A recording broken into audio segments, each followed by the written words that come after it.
The Grace Millane case. The disappearance in New Zealand. A promising life. Grace Emmy Rose.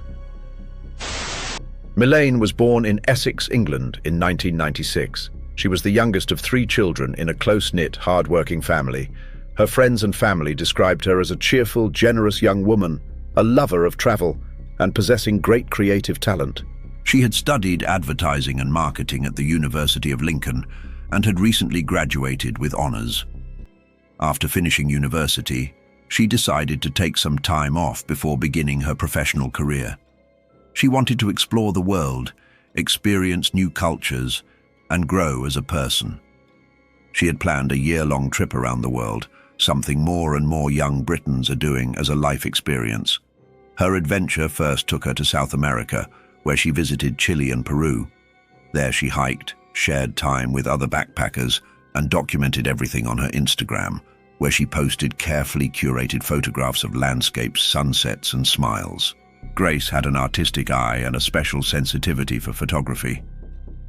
In November 2018, she arrived in New Zealand, a country she had dreamed of visiting for its wild nature, mountains, and beaches.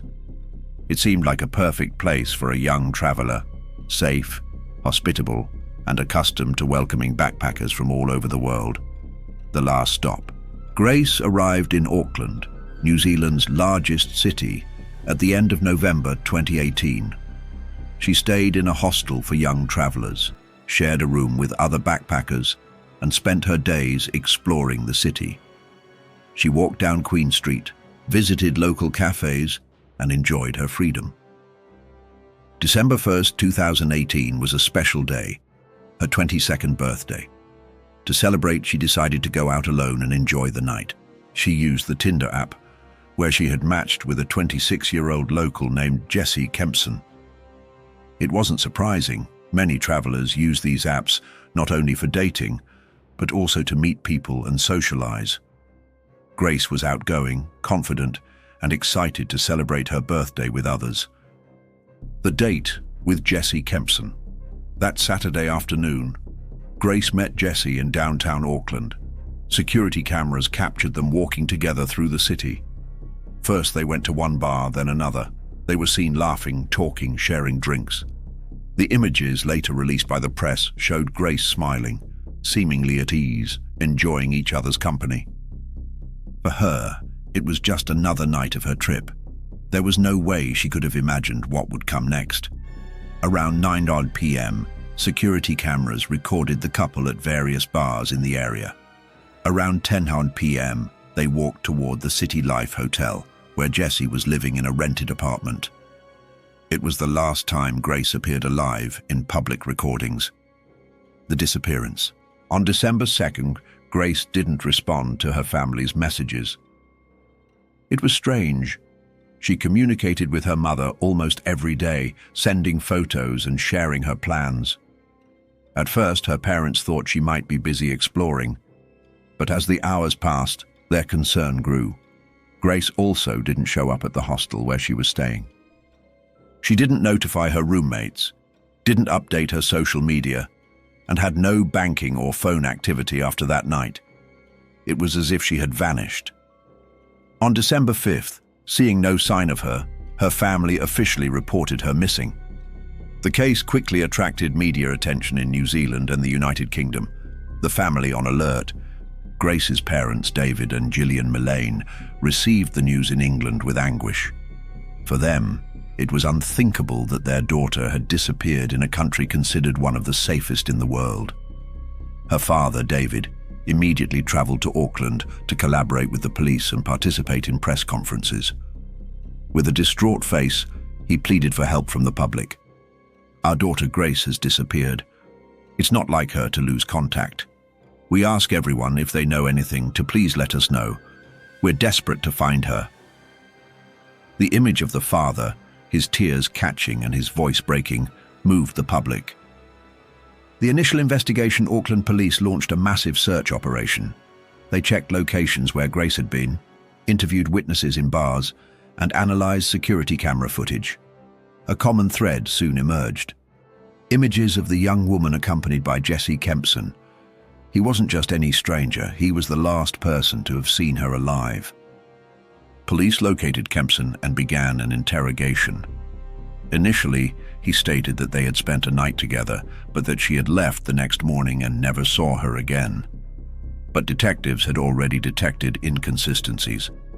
The hotel's cameras didn't show Grace leaving the building, and Kempson couldn't convincingly explain her movements the following day. Reconstructing the events, investigators began tracking Kempson's activities. On the morning of December 2nd, he was caught buying cleaning supplies, trash bags, disinfectant products, gloves. Later, he was seen renting a vehicle. That same day, cameras showed him loading a large suitcase onto a hotel luggage cart. He then moved that suitcase into his car and drove to the outskirts of Auckland. For the police, the pieces of the puzzle were beginning to fall into place. The discovery of the body. On December 9, 2018, a week after her disappearance, police found Grace Millane's body. It was inside a suitcase buried in a forested area of the Waitakere Ranges, a nature park on the outskirts of the city. The autopsy determined that she had died of strangulation. The discovery devastated the family, who still held out hope of finding her alive. David Millane, present in New Zealand, thanked the police for their work and, with a broken voice, confirmed the worst news to the world. Our beloved Grace will not be returning to us. The reaction in New Zealand. The news shook the entire country. New Zealand, considered a safe destination for backpackers and tourists, was confronted with the brutal reality that a young foreign woman had been murdered in horrific circumstances. The media covered every detail. In Auckland, citizens spontaneously began leaving flowers, candles, and messages in memory of Grace. The grief of a foreign family became the grief of an entire nation. Grace's dream of traveling the world ended in tragedy in an Auckland hotel room. Her disappearance mobilized the police, her family, and the public at large. The prime suspect, Jesse Kempson, was already under the radar. Evidence increasingly pointed to him, but the full truth remained to be uncovered. When Grace Millane's body was found in the Waitakere Ranges, there was no doubt that what had happened was a murder. The last man she'd been with, 26-year-old Jesse Kempson, automatically became the prime suspect. But who was this young man, who seemingly led a normal life in Auckland? How did he go from a Tinder date to a crime that would shock the world? The answer began to emerge with the police investigation, forensic evidence, and the inconsistencies in his testimony. Jesse Kempson, a disturbing profile. At first glance, Jesse seemed like an ordinary young man. He was born in Wellington and had moved to Auckland in search of work. He had a complicated family background, with a childhood marked by conflict and estrangement from his parents. He came across as charismatic, easily engaging in conversation, but in reality, he struggled with self-esteem and rejection. He had lied about his life repeatedly, fabricating stories to appear more successful. He claimed to be a businessman, a manager, and even came from a wealthy family, when in reality, he lived in a rented apartment and survived on odd jobs. After the trial, it was revealed that Kempson had a history of abusive and violent behavior toward women, with episodes of manipulation and deception. He was a man with a social facade, but with a dark and dangerous personality. The initial interrogation. Under questioning, Jesse claimed he had been with Grace at her apartment, but that she had left the next morning. He tried to appear calm, insisting he knew nothing more. However, detectives already had evidence that contradicted his story. No security cameras recorded Grace leaving the building. Grace's cell phone stopped emitting signals the night she was with Jesse. Bank records showed that she never used any more money or cards. Grace's supposed farewell never happened. Police painstakingly reconstructed Kempson's movements the day after the crime. The recordings showed him leaving the hotel early in the morning and making several purchases: garbage bags, cleaning products, gloves, a large suitcase with wheels. He was later seen returning to the hotel, loading something heavy onto a luggage cart and loading it into a rented vehicle. That load was the suitcase in which he hid Grace's body. Hours later, he drove to the outskirts of town and buried the suitcase in a wooded area. Every image, every receipt, every movement confirmed the plot. Jesse wasn't telling the truth. Forensic evidence. The examination of Grace's body revealed the cause of death: strangulation. The prosecution maintained that Jesse had intentionally suffocated her during the night they spent together. The defense attempted to construct another version, that the death was accidental during a consensual sex game of erotic asphyxiation. According to Jesse, Grace asked for it and everything got out of control. But the evidence contradicted that explanation. After the death, Jesse did not ask for help or call 911. He attempted to clean up the scene and hide the body. After leaving Grace dead, he logged back on Tinder and arranged another date. His subsequent actions were those of a criminal who knew exactly what he had done.